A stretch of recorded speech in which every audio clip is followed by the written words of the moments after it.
welcome, Bradford. Thank you very much. I just want to say thank you for sitting down for a minute. I've watched you, from the young man playing with the academy, from the under 20s. I've actually seen you a bit, and here with the Galaxy. It's been a pleasure. I like the style. I like the style. You seem very confident. For a man of 18 years old. I mean, have you heard that a lot from people so far? Not specifically like pointing out the confidence, but I think it does. I do get asked a lot about what builds my confidence and that type of thing. But I just try to. Well, what is that? I mean, it's kind of. I try to look at it as this kind of an everyday thing. I don't try to overthink about that. This is this last game was against Red Bulls, and the game before that playing against people like Matt Beasley, guys like that. I just try to kind of downplay it for myself. Okay. All right. I mean, so you basically just go into each game one game at a time. Exactly. Okay. Well, let me ask you that. How did it start out for you?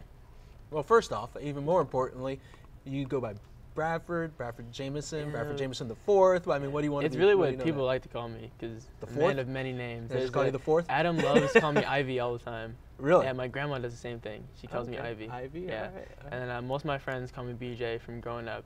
Okay. And then you have Bradford. I think there's like 2 people in my lifetime who've actually called me Brad consistently. What do the guys on the team call you? BJ. BJ. Yeah. Okay, we'll go with that. We'll go with BJ. All right. So, where did you grow up? What area? I grew up in basically Culver City, which is Los Angeles and Rodeo. I'm right on that corner. It's called Baldwin Hills. Okay. If you cross Los Angeles, Black Beverly Hills, man. Black Beverly Hills. I know it. Exactly. I know it well. You know exactly where it is. I drive through there every day coming down to the stadium. Yeah. Right. I mean, a lot of my friends are from Ladera and from Santa Monica, because Santa Monica is where I went to school. I went to a dual language academy in Edison. Okay. Out in Santa Monica. Then I went to a few private schools in middle school, which I hated. But you hated the private school? Yeah, I hated the private school. I don't know. It was just Why? like I didn't like going to mass. I'd always like move around in mass, and I didn't like wearing a uniform either. Okay. And then for high school I went to Santa Monica High School. You do find the irony in that, right? You don't like wearing a uniform there, but pretty much the rest of your life you're gonna be wearing a uniform, right? You know, some type of jersey all the time. I guess I like this uniform a lot better. Okay, fair enough. Okay, so this year, with the Galaxy, let's take it back a little bit. You mentioned that you signed with the Galaxy, the first team. Right. Then what happened? You were actually loaned back to the Galaxy 2. Yeah. And you played with the 2 for how long? Basically that whole USL year. The whole USL year. That USL season. And then you came back to the Galaxy first team. Okay. And now for this year, how long have you been with the first team? A majority of this year. Majority of this year. I've played 2 games with the Galaxy 2. Okay. Yeah, I was with the whole preseason. I was with the first team. Did pretty well for preseason, and then I needed regular games, and I think it was really important for me to get those few 90 minutes under my belt with the USL. Right. I think it did me well as I came back with the first team, and now getting games with them. One of the most important things, regardless of what's happening, is it's getting games. Yeah. Be it wherever you are, you need to play competitively. Definitely. That's one thing that I know that every player knows, even though outside sources will tell you different. It's about getting the games, because a competitive game at USL 2 is much more important than sitting on the bench somewhere. Definitely. So, well, here's something I know. I know there's 2 different lockers. So where's your locker right now? Are you in the 2 or are you in the first team right now? I'm in the first team locker right now, but you can ask anybody in the 2s. I show them love every day. Okay. I do my. Wait. Was your locker in the 2s at all? Yeah. Okay. Yeah. When did it switch to the first team? It switched when I started the Kansas City game. Okay.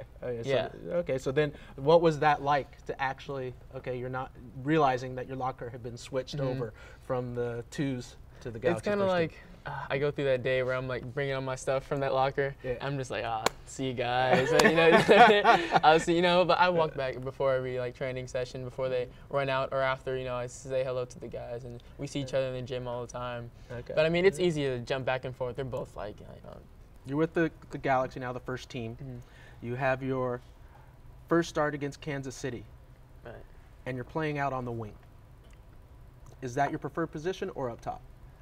You know, I do prefer being up top as far as being. Why don't you say something to Bruce? Go, Bruce. Yeah, being under. I mean, can you imagine this guy going in? Bruce.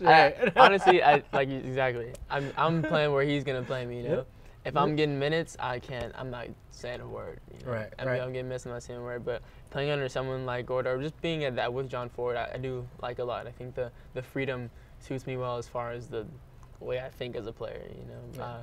But being on the wing, you know, I still have a lot of fun going at that guy.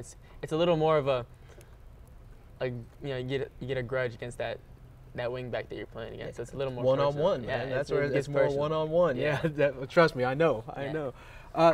You score your goal. Mm-hmm.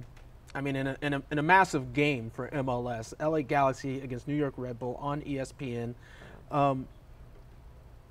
Presser coming up to you afterwards. It's your first goal. ESPN reporters coming up. What did that feel like? You know, it's a good feeling always to kind of be acknowledged for something that you work hard for, you know, and to get a goal, like you said, in a game that was pretty big on ESPN, which didn't know. Did you even know? Didn't know I was an ESPN reporter, but you know, it felt good. Obviously, you don't want to kind of let those things overwhelm you. You don't want to look into it too much, but it's nice to live in a moment like that. When you, after the game, you know, I mean, I know you're 18-year-old. I know your generation. I know you looked right at your phone. You know, were you getting blown up? I don't know. Were you Snapchatting everybody or what? What's going on? That whole night was dedicated to responding and checking notifications on Twitter, Instagram, and my text message, and Snapchats too. I had some phone calls to make, and it was, on my cracked phone. Okay, yeah, there we go. A lot of people, you know, just probably coming out of the woodwork, just giving you congratulations and all that. Definitely, yeah, it's heartwarming. You know, you had some guys that, I mean, some people I didn't have their numbers saved. I was like, I forgot who I was telling. I was like, dude, who's this? Yeah, I was like, yo, I can't give them like a real sincere thank you because I don't even know who it is. They're just like, dude, way to go. You know, so proud of you. And I'm just like, thanks, man. You're getting all the positive attention now. People are paying attention to what you're doing. What does BJ want to do next? Right. You know, I really just want to keep moving forward.